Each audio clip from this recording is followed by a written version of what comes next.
Lecciones generales del libro de Levítico.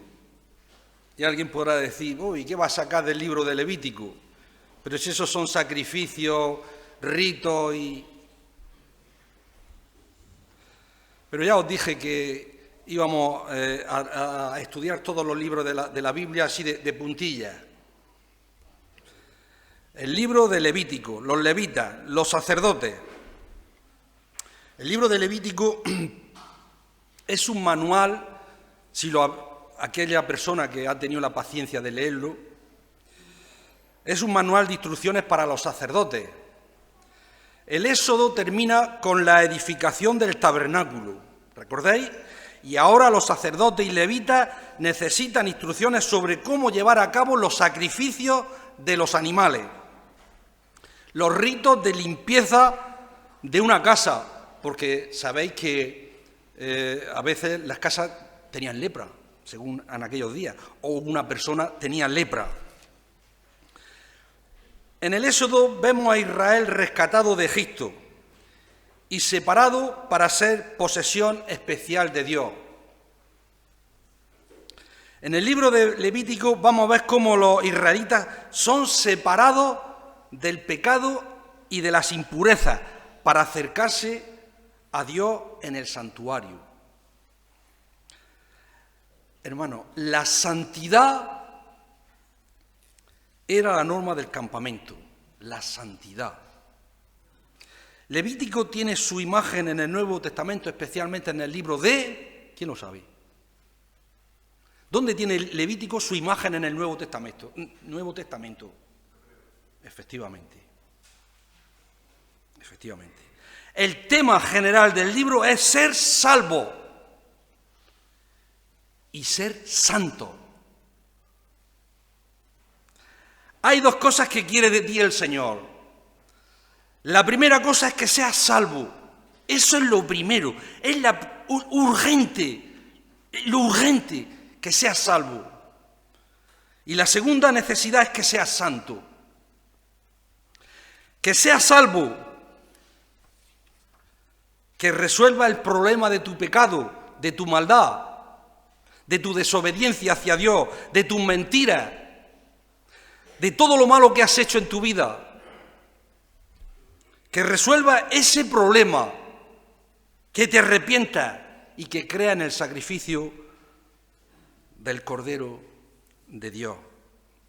A. B. Y que seas santo, para que viva una vida separada, diferente, apartada para Dios, dedicada a Dios, y ya no andes como el mundo, según la vanidad de su mente. Que viva, hermano, como se estaba hablando esta mañana, para la gloria de Dios.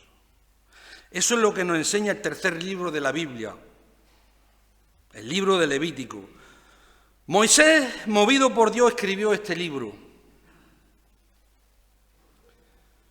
Y su palabra es inspirada por Dios.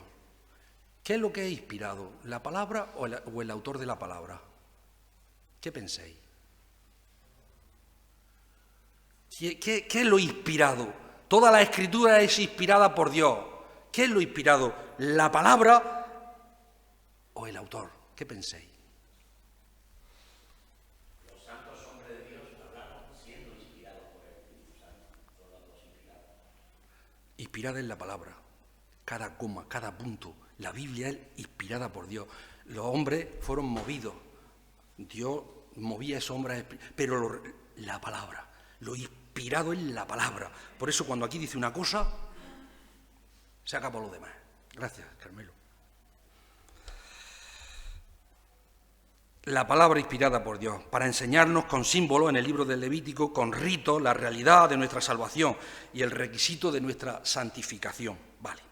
En el Éxodo vemos cómo la persona iba al tabernáculo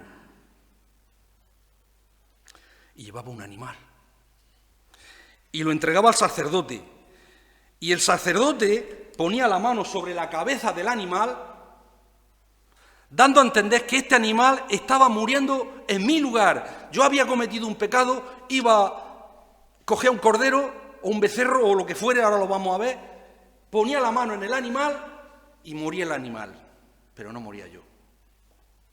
Y los pecados Dios los perdonaba. Mañana pecaba otra vez, otra borrega.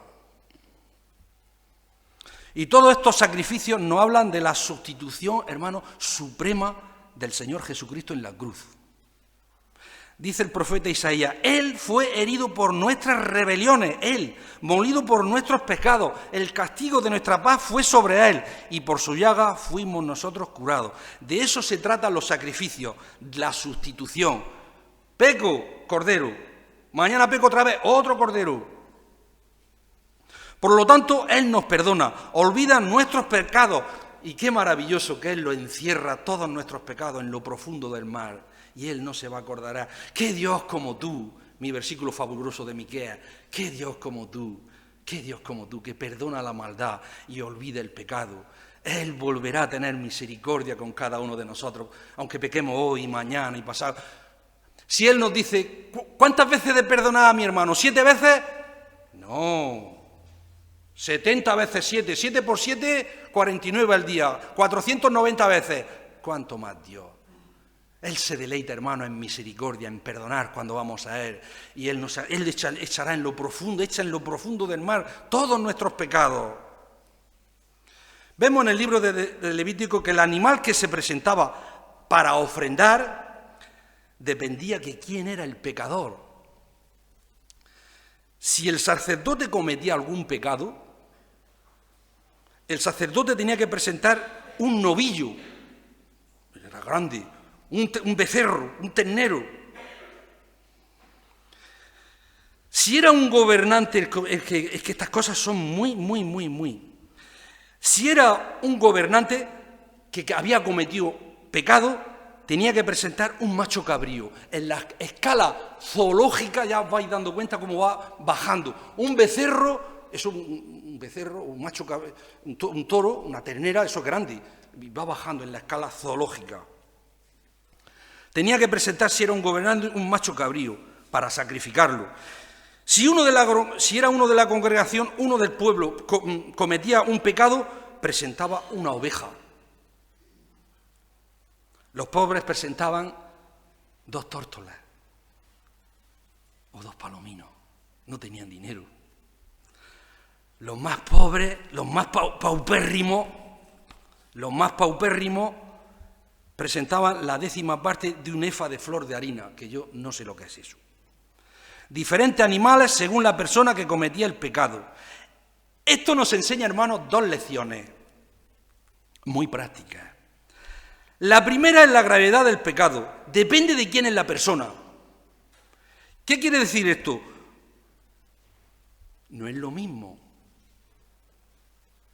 una persona recién nacida, espiritualmente de nuevo, que un señor como yo, un señor como Francisco, un señor como Carmelo, Abel, Samuel. No es lo mismo. Esos son inmaduros espiritualmente. Dios no le va a pedir la misma responsabilidad a ellos que a nosotros. Moisés regresa del desierto. Después de haber estado 40 años, Dios le llama a su pueblo, al pueblo de Egipto, regresa del desierto con su esposa y familia, pero se encuentra con un ángel que lo quiere matar. Y quiere matar a Moisés. ¿Por qué? Porque Moisés había fallado en circuncidar a su hijo. La ley decía que había que circuncidarlo y Moisés no lo hizo. Moisés llevó al pueblo de Israel durante 40 años a través del desierto hacia la tierra prometida. Pero Moisés no pudo entrar en la tierra prometida. ¿Por qué? ¿Qué gran pecado cometió?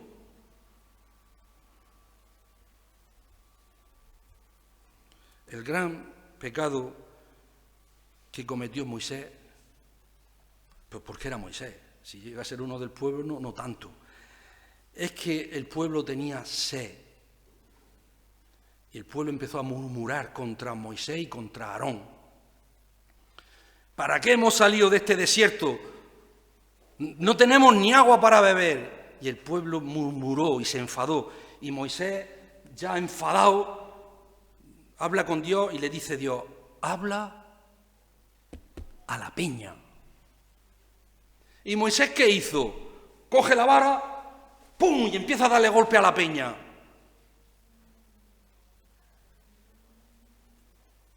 Moisés, te he dicho que hables a la peña, no que golpes a la peña.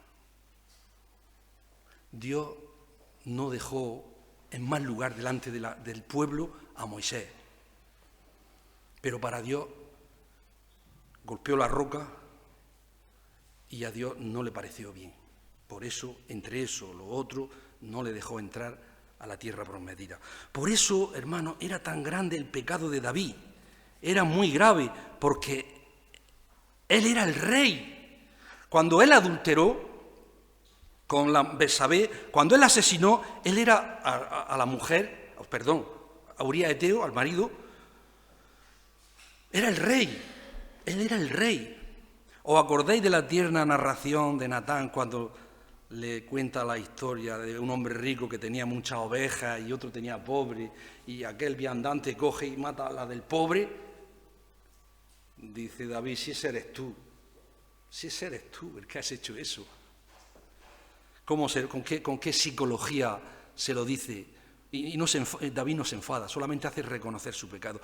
Hay que ver si nosotros tuviéramos ese carácter, como decíamos el otro día, y esa psicología para decir las cosas, ¿cómo se evitarían tanto enfado?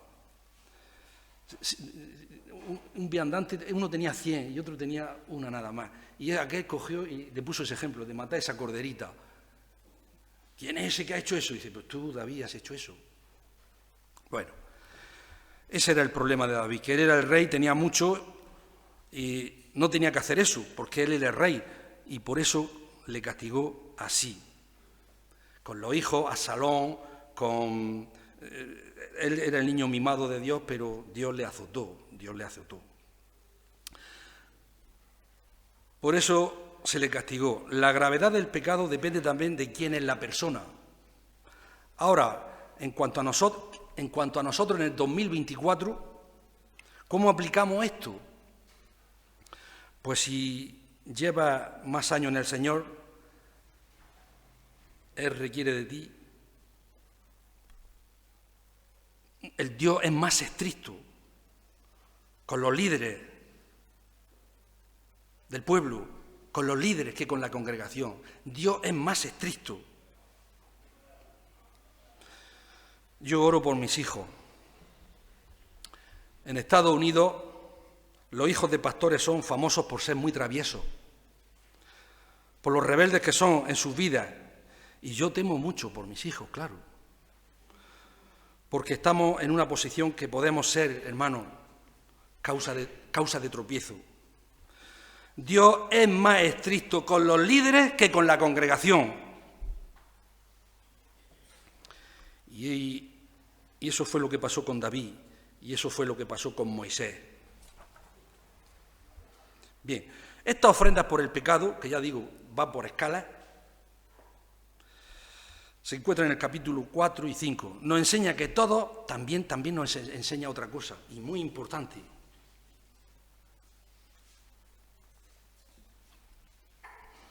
Que todos tienen la oportunidad de perdón.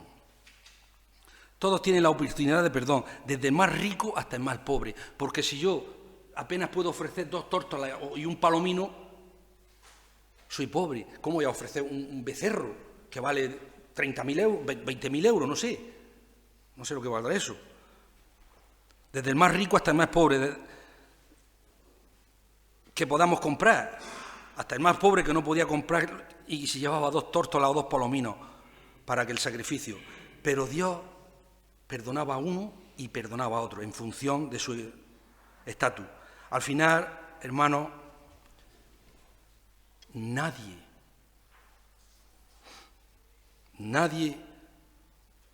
va a tener excusa, seas rico o seas pobre.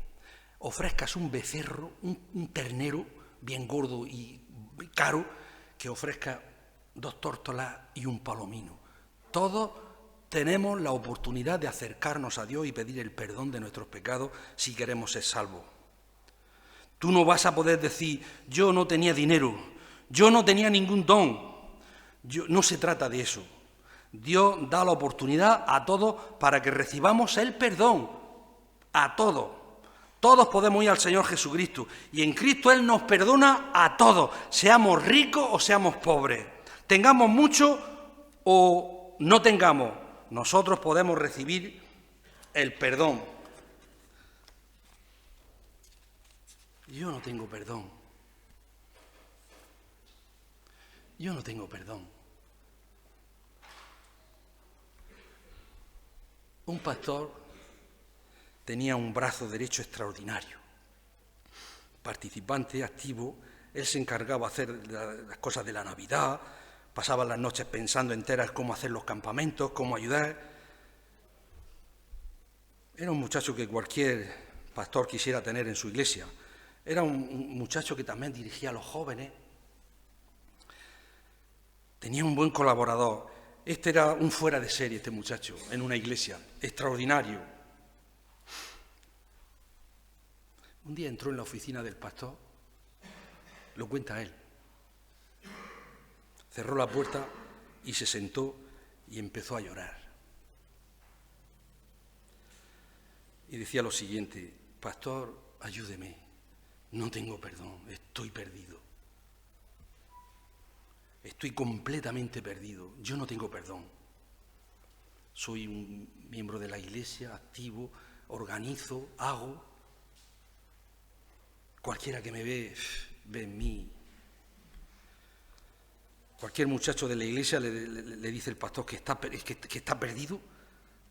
El pastor le dice, cualquiera de la iglesia lo entiendo, pero a ti no te entiendo. Pero tú no. ¿Cómo estás perdido? Tú jamás. Porque este era un muchacho ideal, el muchacho perfecto, un muchacho que en la iglesia todos los padres tenían hijos y querían que se casaran con él. Un muchacho que era un dechado de virtudes. Cualquiera decía, yo quisiera que fuera, y cualquiera decía, aunque las comparaciones están mal hechas, me gustaría que fueras como aquel, a su hijo. Todavía me acuerdo de mi padre que me decía eso, en cosas que me acuerdo y digo, papá, pero yo voy a ser como aquel, ¿cómo voy a ser yo como aquel? Si yo no quiero ser como aquel. Era un muchacho ideal, perfecto, colaborador, participante, todo. Pero ahora estaba en la oficina llorando y decía que estoy perdido, pastor, ayúdame, estoy completamente perdido. Nos ha enseñado a no llorar a los hombres, pero las lágrimas son para lavar el alma. Llora, entra en tu cuarto y llora hasta que salga la catarsis, todo eso que llevas dentro. ¿Qué te pasa? ¿Qué te pasa? ¿Por qué dices que estás perdido y que no tienes perdón? Porque, pastor, ¿sabe de dónde vengo? Acabo de salir de un lugar donde un cristiano jamás debe de entrar. No es la primera vez. En la iglesia todos piensan que soy un joven maravilloso. Todos me admiran, todos me quieren, todos me respetan, todos creen que soy un personaje perfecto. Pastor, soy una basura. No valgo para nada. Y esto no es la primera vez que fui. Pero esta vez salí con ganas de quitarme la vida y acabar con todo. Asco. Y vengo para que me ayude. Quiero acabar con todo. Y vengo aquí para que me ayude. Estoy completamente perdido. ¿Hay perdón para mí? Por supuesto que hay perdón para ti. Por supuesto, en la sangre del Señor Jesucristo hay perdón para todo uno de nosotros, sean más pobres, sean más ricos. Este muchacho cayó en pecado de esa manera, se arrepintió. Se acabó. Dios le arrancó de su corazón toda aquella porquería. Había otras ofrendas expiatorias y había maneras de recibir el perdón de Dios. Y eso es algo maravilloso para nosotros. En la sangre del Señor Jesucristo tenemos salvación, toda clase de pecado. Un drogadicto, un adúltero, un borracho, un promiscuo, un mentiroso, sea un rebelde, cualquiera que sea tu pecado, de lo máximo, como estamos hablando, a lo mínimo, hay perdón. Hay un himno que dice, hay perdón, sin igual, algo así, sin igual poder, algo así, ¿no? Hay perdón sin igual poder en la sangre que Él vertió. Vale. Hay perdón para toda clase de pecado. En los capítulos de Levítico 4 y 5 nos habla de ofrenda y nos enseña que había sacrificio por el pecado en general. Habían dos clases de sacrificio. Por el pecado general y también por los pecados específicos. Los holocaustos eran quemados en el pueblo por el pecado en general, por la maldad de los hombres, del pueblo que desobedecía a Dios, pero las ofrendas expiatorias eran pecados específicos. Esto nos lleva a reflexionar que debemos arrepentirnos de nuestra maldad individualmente, no ya como colectivamente, como pueblo, sino individualmente. Arrepentirnos de nuestra vida pecaminosa, y si no, no entrarás al cielo. No entrarás al cielo, con muy bueno que sea. También tenemos que confesar nuestros pecados específicos. No podemos decir cuando llegamos a la oración, Señor, perdona mis pecados. Eso es muy vago, eso es muy genérico. Es perdona deletréalo. Los holocaustos eran para la maldad, lo gordo. El pueblo reconocía el pecado por la maldad, por lo gordo, como nosotros tenemos que reconocer que somos pecadores y que nacimos en pecado. Eso es lo gordo. Pero también debemos arrepentirnos y confesar nuestros pecados específicos. Señor, perdona mi pecado, os perdona mis pecados. Eso, Señor, salva a mi padre. Eso no dice nada. Señor, dame la oportunidad de hablar con mi padre un día y otro día. Dame esa oportunidad. Y le habla a tu padre. Pero salva a mi padre. Ay, Señor, perdona mis pecados. No. Dice Juan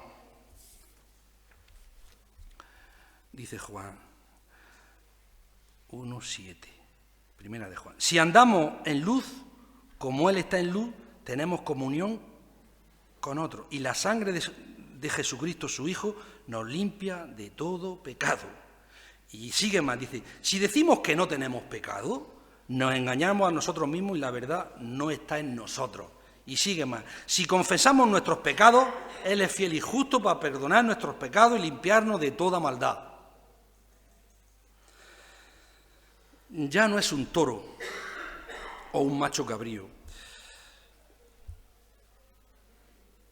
Hay una diferencia entre cuando Moisés dijo eso a los receptores del Antiguo Testamento y los receptores bíblicos como que somos nosotros. Hay una diferencia, hay que cruzar el puente de las diferencias, porque antes estábamos en el AT y ahora estamos en el NT, y entonces las cosas no son iguales. Hay cosas que se han quedado y hay cosas que se han anulado. El sistema sacrificial de animales, eso se ha anulado. Ya no venimos aquí a la iglesia con un cordero a que matar el cordero y a que limpiarnos nuestro pecado. Ya el cordero es el Señor Jesucristo. En los textos hay principios teológicos que hay debajo. En este caso, en Levítico, hay dos principios. La sangre, que eso no va a desaparecer, y la santidad, que eso no va a desaparecer. Por eso, cuando cruzamos el puente de las diferencias, unas cosas se quitan, pero otras quedan. El Señor las ha dejado ahí. Y ahora, lo que yo estoy haciendo, lo estamos aplicando a nuestras vidas. Porque no vamos a seguir matando corderos, porque eso ya ha desaparecido. Pero hay cosas en el Antiguo Testamento que se siguen usando en el Nuevo. Y ahora no tengo tiempo de hablar de eso. Nos limpia, como dice el versículo 8, de todo pecado. Ahí está el sacrificio. De eso se trata Levítico. Todos esos sacrificios, todos esos altares nos hablan de la sangre del Señor Jesucristo. Por eso es un principio teológico. Ese no va a desaparecer. del perdón, de la limpieza de nuestra maldad. Si confesamos nuestros pecados, ahí vamos a tener perdón. En consecuencia, número 1, Dios quiere que seamos salvos, que resuelvan la maldad de tu pecado. Y segundo lugar, Levítico nos enseña que Dios quiere que sea santo. Muy importante, la santidad del pueblo de Dios. Y no solo era para los sacerdotes, que tenían que ser santos. No solamente para los sacerdotes nada más. Era para Moisés, era para Aarón, era para el pueblo.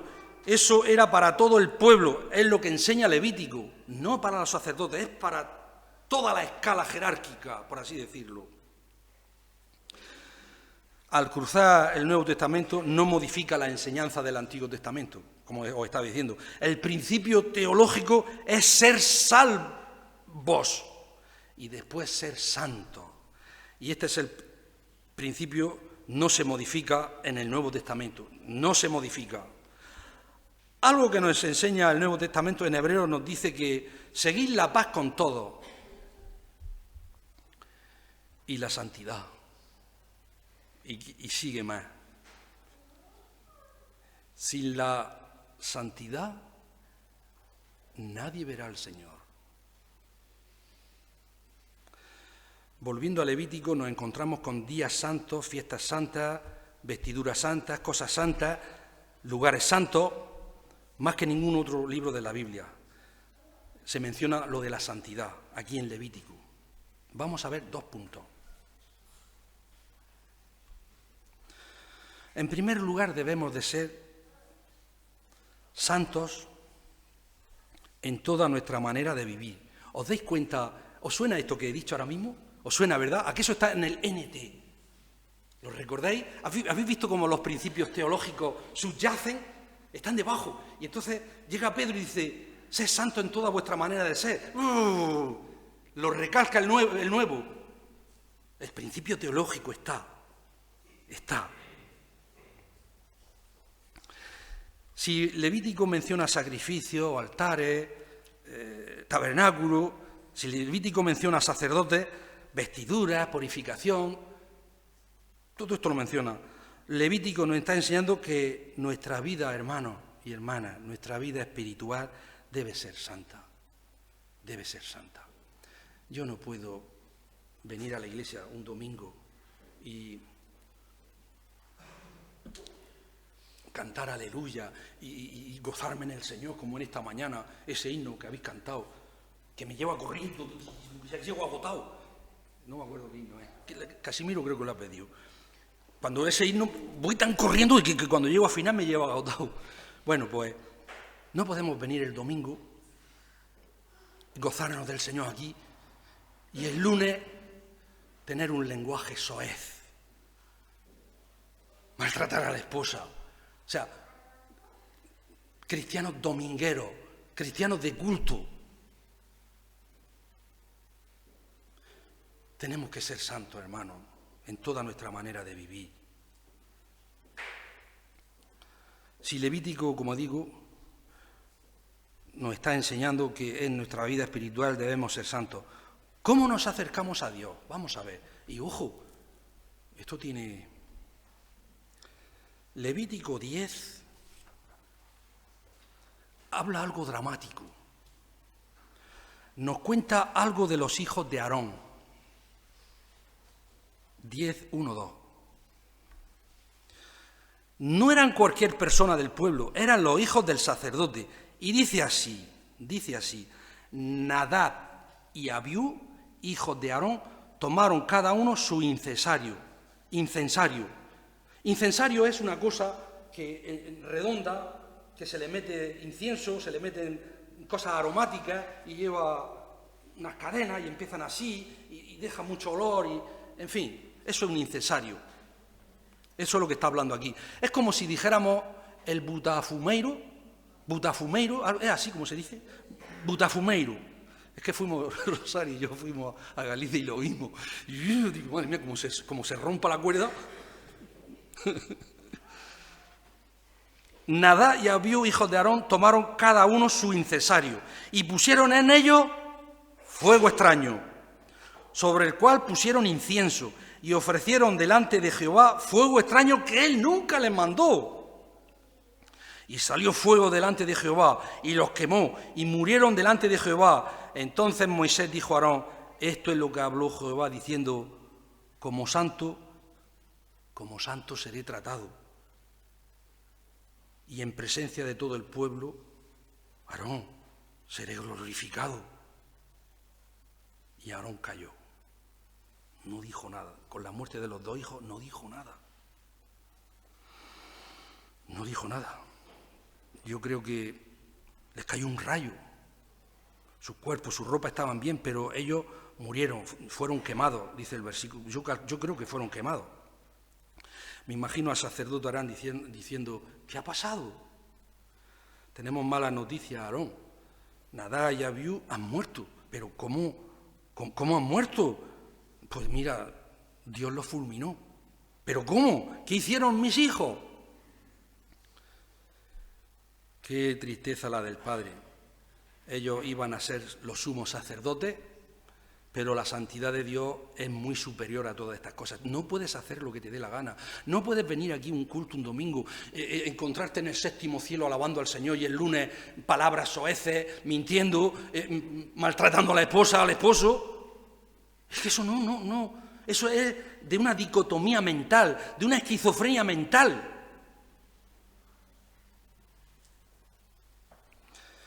Hicieron fuego extraño que Dios no le había mandado. Y Dios les dice: yo soy muy santo y vosotros tenéis que santificarme, y mi adoración es para santificación. Yo soy muy, muy santo. ¿Os dais cuenta como en Primera de Pedro cómo ese principio teológico se pasa para acá? La santidad de Dios es lo más importante. Si Levítico menciona sacrificio del sacerdote, nos está enseñando que nuestra vida espiritual debe de ser santo. Si Levítico menciona animales que no se podían comer, habla mucho en capítulos, veo capítulos, varias cosas de animales limpios, animales inmundos, purificaciones, lepra, en fin, pero todas estas cosas no, ya digo, voy a de puntilla. Animales sucios, animales inmundos. ¿Para qué? Para enseñarnos que nuestra vida moral, hermanos, debe de ser santa. Y yo ya empiezo conmigo, no lo digo a vosotros, yo ya empiezo conmigo. Mi vida moral debe de ser santa. Esto de la santidad incluye, ¿qué es lo que comemos? Vamos a un sitio y nos comemos dos gamellas de comida. Incluye lo que bebemos. Si yo me encuentro depresivo, que me suelte un cazo de alcohol, de whisky, y me siente para que se me vaya, para cambiar estados de ánimo. La santidad no es eso. Incluye, hermanos, la santidad lo que vestimos, cómo vestimos. Cómo vestimos. El libro menciona las fiestas y días sagrados para enseñarnos que para nuestra vida laboral nos lo enseña, nuestra vida social, cómo debemos vestir, cómo debemos de beber, cómo debemos de comer, debemos de ser santos en la vida cristiana. No hay nada, hermanos, fuera de la esfera de la santidad, no hay nada. Y esto de la santidad no es solo incluir a los sacerdotes, sino todo sin excepción. Y no era algo místico. Esto de la santidad, yo al principio veía determinadas personas que se les veía tan espiritual y tan santos que yo decía, yo ahí no alcanzo. Parecía algo tan místico. Levítico 19. En Levítico 19 vemos qué tan práctico era esto de la santidad. Muchas veces pensamos que la santidad es algo místico, inalcanzable, que estos son doctrinas profundas y que solo los súper espirituales, a mí me acomplejaba esto, no lo alcanzaban porque como yo no era tan espiritual, pues yo para alcanzar el modelo, el paradigma, modelo de esta persona, ¡puf! Y ahora me doy cuenta de en qué consiste la santidad. Pues mira, Levítico 19:2. Dice, habla a toda la congregación de los hijos de Israel y dile, santos seréis, porque santo soy yo, Jehová vuestro Dios. Vale, ahora salta al 11, perdón, del 19:11, dice así. Esto es la santidad, mirad. No hurtaréis, no engañaréis, ni mentiréis el uno al otro. ¿Os dais cuenta de lo que es la santidad? Y no juréis falsamente por mi nombre, profanando el nombre de tu Dios. Yo, Jehová, lo firmo. No jures por mi nombre, no uses mi nombre. No oprimirás a tu prójimo, ni le robarás. Limones a 0,2 céntimos. No tiene el agricultor ni siquiera para pagar los riegos, ni para pagar la cosecha. No retendrás el salario del jornalero en tu casa hasta la mañana. No maldecirás al sordo, y delante del ciego no pondrás tropiezo, sino que tendrás temor de tu Dios, yo Jehová.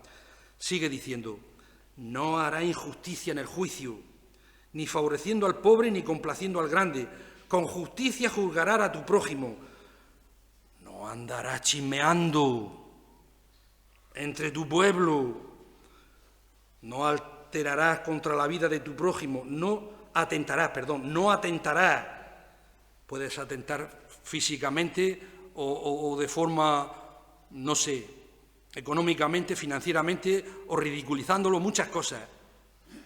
No atentarás contra la vida de tu prójimo, yo lo firmo, yo Jehová. No aborrecerás a tu hermano en tu corazón, razonarás con tu prójimo, para que no participes de su pecado. No te vengarás, ni guardarás rencor con los hijos de tu pueblo, sino amarás a tu prójimo como a ti mismo. Y bueno, esto es la santidad, hermano. De eso se trata la santidad. Dice, de eso se trata la santidad. De eso, hermanos, trata la santidad. Santo en toda vuestra manera de vivir. El segundo punto, y ya termino. Notad que en este libro se nos enseña a que lo repite muchas veces, se nos enseña a que debemos ser santos, porque Dios es santo. Esa es la razón. Y eso lo recalca mucho en el capítulo 11, que es similar a la primera de Pedro. Si nos fijamos, el estándar, el modelo, paradigma, es Dios. No es el predicador, no los ancianos de la iglesia, no los diáconos son el paradigma, modelo. El modelo es el Señor, es Dios. Y otra razón por la cual somos santos es porque Dios es santo. Lo habéis cantado, santo, santo, santo. Es que parecía que iba hilvanado esto. No somos santos, fijaos bien, hay un juego de palabras aquí. No somos santos para ser salvos. Me detengo. No somos santos para ser salvos. No haga esto, no haga lo otro, no haga lo demás allá y quiero ser santo. No me voy a mover. No. Somos santos porque Dios es santo. No somos santos para ser aceptados por la iglesia. No somos santos para ser aceptados por nuestros padres. No somos santos porque Dios es santo. Santo. La naturaleza de Dios, hermano, el carácter de Dios es santo. Esa es la regla, la base, el estándar de nuestra santidad. Todo lo que hacemos en esta vida, todo como cristianos lo tenemos que hacer bajo la luz de la naturaleza de Dios. Todo lo que hacemos. Porque Él es nuestro Dios. Vamos a lo práctico. Solo nos podemos acercar a Dios en santidad. Si no hay otra manera. No se puede venir al culto enfadado con la esposa, enfadado con aquel o aquel. No se puede venir. Hay que venir en santidad. Hay que procurar la reconciliación, siempre, si es posible. En cuanto dependa de vosotros, estad en paz con todos los hombres. No hay ninguna otra manera, ningún otro camino. ¿quién subirá al monte de Jehová? ¿Y quién estará en su lugar santo? El limpio de manos y puro corazón, el que no ha elevado su alma a cosas vanas, ni ha jurado con engaño. Salmo 24. No podemos acercarnos a Dios sin santidad, hermano. Si hemos de adorarle, hagámoslo de acuerdo con su santidad.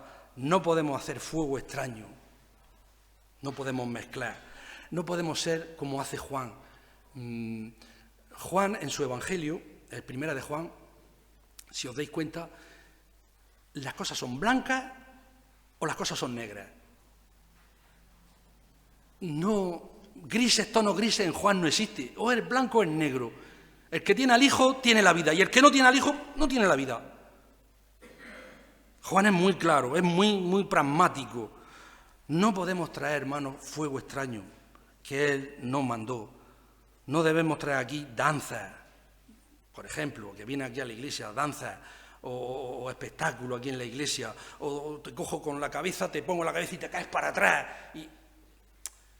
No, por ahí no va. No podemos traer a la iglesia fuego extraño.